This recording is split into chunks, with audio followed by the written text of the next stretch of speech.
নমস্কার, কেমন আছো সবাই? আশা করছি সবাই অনেক ভালো আছো, সুস্থ আছো।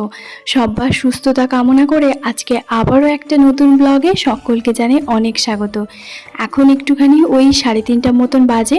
জামা কাপড়গুলো সকালবেলায় কেচে ধুয়ে ভালো করে শুকিয়ে দিয়েছিলাম, সেইগুলোই এখন চলে এসেছি ওঠাতে। কারণ একটু পরেই হচ্ছে তোমার বৃষ্টি নামবে, কারণ ওরকম দেখাচ্ছিল। তো তারপরে একটুখানি জামাগুলো দেখছিলাম যে জল জড়িয়ে ভালোভাবে শুকিয়ে গেছে কিনা। তো প্রত্যেকটা হাত দিয়ে দিয়ে ভালো করে দেখছিলাম যে হ্যাঁ, জামা কাপড়গুলো প্রায় মোটামুটি শুকিয়ে গেছে। তো এগুলো হচ্ছে আমি সবকটাই হচ্ছে তোমার তুলে নেব। কখনো কখনো আমি সন্ধেবেলা মানে ওই 4টা 4:30টার সময় তুলি, কখন 3টে 3:30টার সময় তুলি জামা কাপড়গুলো। ওরকম টাইমে যখন আমার কাজের ফাঁকে ফ্রি থাকি ঠিক সেরকমই জামা কাপড়গুলো কিন্তু তুলে ফেলি। তারপরে কিন্তু ঘরের মধ্যে এসে সমস্ত জামা কাপড়গুলো আস্তে আস্তে এক একটা করে ভাঁজ করে কিন্তু গুছিয়ে সুন্দর করে এক একটা যে যার জায়গায় যে যার মতন করে রেখে দেব। সুন্দর করে জামা কাপড়গুলো যদি এক্ষুনি ভাঁজ করে গুছিয়ে রেখে দিই না, তাহলে আমাকে আর পরে এই জামা কাপড়গুলোতে ভাঁজ করার জন্য আলাদা এক্সট্রা টাইম বের করতে হবে না, যেহেতু আমার হাতে অনেকটাই সময় আছে।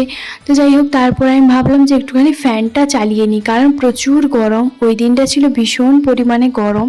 তো যাই হোক, সেই জন্য ফ্যানটা চালিয়ে দিয়ে এখন কিন্তু জামা কাপড়গুলো সুন্দর করে, তোমাদের দাদাভাইয়ের যে জামা প্যান্টগুলো সেগুলো কিন্তু এই হ্যাঙ্গারেই হচ্ছে এইভাবেই টাঙানো থাকে। তো ওগুলো আমি প্রায় যতগুলো ধরে হ্যাঙ্গারে ওইভাবেই কিন্তু সুন্দর করে টাঙিয়ে রেখে দিই। এখানে একটা হ্যাঙ্গার আছে, আর একটা আছে ওই যে দরজা, আমাদের যে রুমের যে দরজার পেছনে আর একটা হ্যাঙ্গার লাগানো আছে। এই হ্যাঙ্গারগুলো কিন্তু আমাদের নিজেদেরকেই কিনতে হয়েছে, এগুলো কিন্তু কোনো রকম ভাড়া বাড়ি থেকে দেয় না। তো খুব একটা হয়তো আমি যেখানেই গেছি আমি কিন্তু সেখানেই কিনে ব্যবহার করেছি। তো যাই হোক, এখানে কিন্তু সুন্দর করে জামা কাপড়গুলো ভাঁজ করে গুছিয়ে রাখছি। আর এদিকে তারপরে আমার যেগুলো সেগুলো কিন্তু আমি আমার ওই নিচের 3 নম্বর থাকে 4 নম্বরটাতে আমি কিন্তু রেখে দিই। তো এখন ভাবছিলাম যে যেখানে বইপত্রগুলো আছে সেখানে আমার জামা কাপড়গুলো তুলে দেব, কারণ যখন আমি ঝাড় দিই না তখন নোংরাগুলো হচ্ছে তোমার একটুখানি ধুলোগুলো লাগে জামা কাপড়ে আমার মনে হয়। তো সেই কারণে আমি ভাবছিলাম যে ওইখানে রাখবো আর ওটাতে তারপরে বইগুলো রেখে দেবো। বইয়ের উপরে একটা যাই হোক একটা কাপড়ের মতন কোনো কিছু একটা রেখে দেবো, কারণ হচ্ছে কি বলো তো, তা না হলে বইগুলোতেও তো ধুলো জমবে, তাই না? আর তোমাদের দাদাভাই কিন্তু প্রতিদিন সন্ধেবেলা হলে পড়তে বসে, কখনো কখনো আবার যদি সময় পায় তাহলে বিকেলবেলাও পড়তে বসে যায়। তো যাই হোক, সেই কারণে ও কিন্তু যেহেতু পড়তে বসবে, আমি ভাবলাম চলো এগুলো তাহলে ফটাফট জামা কাপড়গুলো গুছিয়ে দিই। এখন ও গেছে একটুখানি অফিসে সাইন করতে। এই টাইমে প্রতিদিন বিকেলবেলা প্রত্যেকেই হচ্ছে তোমার সাইন করতে যেতে হয়। তো যাই হোক, ও সাইন করতে গেছে, তার ফাঁকে এগুলো কিন্তু আমার সমস্ত কিছু হয়ে গেছে।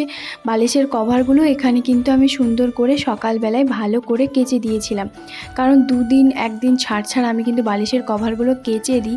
কারণ কেন বলো তো, কারণ যেহেতু অয়েল আর ওই বালিশের কভার থেকে না স্কিনের অনেক ধরনের প্রবলেম হতে পারে।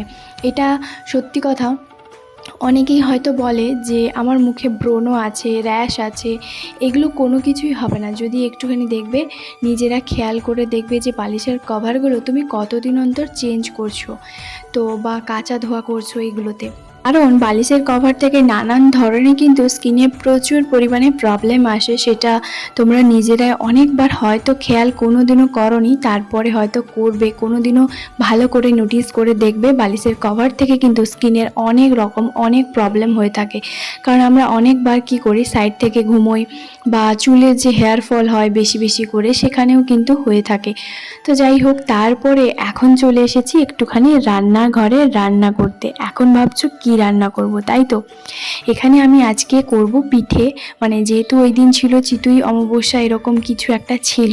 তো আমার না এইসব মানে পিঠে বানানো খুব একটা যদিও বা আমি জানি না, তবে এই পিঠেটা আমি মোটামুটি জানি, সেটা আবার মায়ের কাছ থেকে শিখেছি।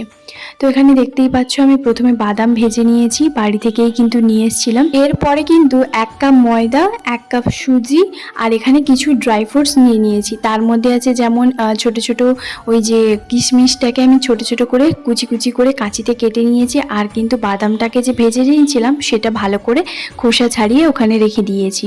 এরপরে দেখতেই পাচ্ছ চিড়েটা ঠিক আমার আন্দাজ মতনই নিয়েছি, বেশ অনেকটা পরিমাণে বানাচ্ছি। চিড়েটাকে এখন 3 বার ভালো করে আমি কচলে কচলে ভালো করে কিন্তু ধুয়ে নেব। কেন বলো তো, চিড়ের মধ্যে প্রচুর কিন্তু ধান বালি তারপরে হচ্ছে তোমার নোংরা অনেক কিছুই থাকে, তো সেগুলো ভালো করে কচলে কচলে হচ্ছে তোমার হাত দিয়ে চটকে এইভাবে কিন্তু ধুয়ে নিতে হবে। তো আমি কতটা তবু অনেকগুলোই হচ্ছে তোমার বানাবো বলে ভাবছি, তার মধ্যে এখন কি হয় ভীষণ ভয়ে ভয়েও আছি, কারণ মা যেভাবে বলে বলে দিয়েছে সেই রকমভাবেই কিন্তু বানাবো। তো যাই হোক, সেই জন্য বানাচ্ছি, প্রচুর পরিমাণে ভয়ে আছি, কারণ আমি সত্যি কথা বলতে রান্না বান্না এটা সেটা তবুও বানিয়ে ফেলি বা কোনো কিছু ভিডিও দেখে করে ফেলবো। বিশ্বাস করো, এই যে পিঠে এই ধরনের জিনিসগুলো না আমি কখনোই বানাতে পারি না, কিন্তু আমার মাঝে মধ্যে খেতে ইচ্ছে করে। অল্প পরিমাণে হলেও দু একটাও খাবো, কিন্তু সত্যি বলতে আমার ভীষণ ভালো লাগে। আর একদিকে হয়েছে তোমাদের দাদাভাই, যাকে সারা বছর পিঠে নাম না ধরলেই হয়, ওর কোনো একটু ইচ্ছেও হয় না যে হ্যাঁ আমাকে একটুখানি পিঠে বানিয়ে দাও, পিঠে করে দাও। না হলে কিন্তু ও নানান ধরনের এটা সেটা জিনিস আমাকে বলে, আজকে একটু চিকেন হয়ে যাক, আজকে একটু পোলাও হয়ে যাক, এই ধরনের কথা কিন্তু সবসময় বলতে থাকে। তো যাই হোক, এরপরে দেখতে পাচ্ছ চিড়েগুলোকে ভালো করে ধুয়ে নিয়েছি, আর এরপরে কিছুক্ষণ জল দিয়ে ভিজিয়ে রেখেছিলাম। এরপরে আমি দিয়ে দিয়েছি এর মধ্যে কিছুটা পরিমাণে হাফ বাটি মতন চালের গুঁড়ো। তো হ্যাঁ, চালের গুঁড়ো, আতপ চাল বা সেদ্ধ চাল মা এরকম কি একটা করে দিয়েছিল, সেটা দিয়েছিলাম। পরিমাণ মতন চিনি দিয়েছি। সবার শেষে ড্রাই ফ্রুটস দিয়ে ভালো করে কিন্তু একটা ব্যাটার তৈরি করে নিতে হবে। তো দেখতে পাচ্ছ ব্যাটারটা ঠিক এরকম পর্যায়ে হয়েছে, আর আমি এই হ্যান্ড হুইস্ক দিয়ে ভালো করে ব্যাটারটাকে কিন্তু গুলিয়ে নিচ্ছি। আর এতে আমার মনে হয় সুবিধে হয়, চিড়েটাকে খুব একটা আমি কিন্তু চটকে নিইনি, একটু হালকা দানা দানা আছে, তো সেই কারণে আর কিছুক্ষণ ভিজিয়ে রেখেছিলাম, খুব একটা যদিও নয়, 7 মিনিট মতন হয়তো। তোমরা চাইলে 10-15 মিনিটও ভিজিয়ে রাখতে পারো, কোনো অসুবিধে নেই। তো যাই হোক, এরপরে চলো এক এক করে বানাই। প্রচুর টেনশন, একে তো গরম, বীভৎস পরিমাণে ওই দিনটা ছিল গরম। তো যেহেতু বৃষ্টি হওয়ার কথা ছিল কিন্তু বৃষ্টিটা হয়নি। তো যাই হোক, একে একে দেখতে পাচ্ছ সুন্দর করে প্রায় আমার অনেকগুলো কিন্তু পিঠে বড়ার এগুলো কিন্তু বানানো হয়ে গেছে। কারণ আমি সত্যি বলতে কিছুটা হচ্ছে তোমার ওই দিলীপ ভাইয়াকে দেব, আর ওর কিছু অফিসের স্টাফ মানে সঞ্জয় ভাইয়া, তো এদের দু একজনকেই হচ্ছে তোমার ও দেবে। তো সেই কারণে একটুখানি বানাচ্ছি, আর সঙ্গে আমি আর ও দুজন মিলে বিকেলবেলা একটুখানি গরম গরম খেয়ে নেব। আর ও এখন অফিস থেকে চলে এসেছে, ছাদের উপরে বসছে। আমি বলছি যে আরে কিছুটা বাকি আছে, তারপরে কিন্তু হয়ে যাবে আমার সমস্ত কিছু কিন্তু পিঠে বানানো রেডি। তো বলছে ঠিক আছে তাহলে তুমি বানাও, গরম গরম একসঙ্গে দুজন মিলে খাবো। ও হয়তো গরম গরম হয়তো 6-7টা কি 8টা 10টা এরকম ছোটো ছোটো যে বড়ার মতন বানিয়েছি ওরকমটাই কিন্তু ও হয়তো খাবে, এর বেশি কিন্তু একদমই নয়। তো আমিও হাতে গোনা কয়েকটা খাবো, তারপরে কালকে একটু সকালে বাসিগুলো একটু রেখে দেবো, ওরকমটা ইচ্ছে আছে। তো সেই রকম হচ্ছে বানাচ্ছি। তো যাই হোক, সত্যি কথা বলতে তোমাদের বাড়িতে চিতই পিঠের অমাবস্যা উপলক্ষে তো কে কোন ধরনের পিঠে বানিয়েছো অবশ্যই জানিও। যদিও বা প্রায় সবার বাড়িতে ওই চিতই পিঠেই হচ্ছে তোমার বানায়, আমি ওটা আমার দিদি খুব ভালো বানায়। তো মাও কোনোদিনও বানায়নি, তবে দিদি বানিয়েছে, দিদির হাতেই খেয়েছি। ওই দুধ দিয়ে এরকম দিয়ে খেতে হয়, বা অনেকে গুড় দিয়ে খায়, তো আমারও বেশ ভালোই লাগে। আর ওদের বাড়ি ওই দিকে কিন্তু এইসব হয়, এইসব নিয়মগুলো। তো যাই হোক, সেই কারণে কিন্তু আমার ভীষণ খেতে ইচ্ছে করছিল। হঠাৎ আমার কাছে ওই ফোনে SMS আসে না, যে কোনো কোনো উপলক্ষে হচ্ছে তোমার আসে, তো সেই জন্য হচ্ছে আমি বানিয়েছিলাম। আর এই যে দেখো ফাইনালি আমার কিন্তু অনেকগুলো বড়া একদম তৈরি।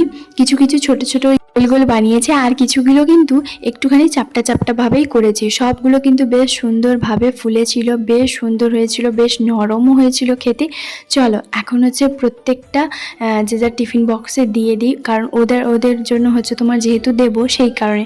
আর এখন কটা বাজে, ওই 4:30 মতন বাজে। ওই 1 ঘন্টার মধ্যে আমার সমস্ত কিছু কমপ্লিট হয়ে গেছিলো। ভীষণ সুন্দর খেতে হয়েছে, মিষ্টিটাও একটু বেশি করে দিয়েছি, কারণ পিঠে জাতীয় জিনিস না একটু চিনি চিনি হলে মানে একটু মিষ্টি মিষ্টি হলে বেশি ভালো লাগে। তো যাই হোক, সেই কারণে দিয়ে দিয়েছি। এখানে দেখতেই পাচ্ছ কিছুটা হচ্ছে তোমার ওই ব্যাটার যে ছোট ছোট গোলগোলা করে করেছিলাম সেইগুলোও দিয়েছি, আর কিছুগুলো কিন্তু চাপটা চাপটা ওইগুলোই দিয়েছি, কারণ দিলীপ ভাইয়া ভীষণ পরিমাণে কিন্তু পিঠে খেতে ভালোবাসে। তাহলে চলো বন্ধুরা, আজকের ভিডিওটা এখানেই শেষ করছি। কেমন লাগলো অবশ্যই একটা কমেন্ট করে জানাতে একদম ভুলবে না। দেখা হবে আবার একটা নতুন ব্লগে। সবাই খুব ভালো থাকবে, সুস্থ থাকবে, টাটা।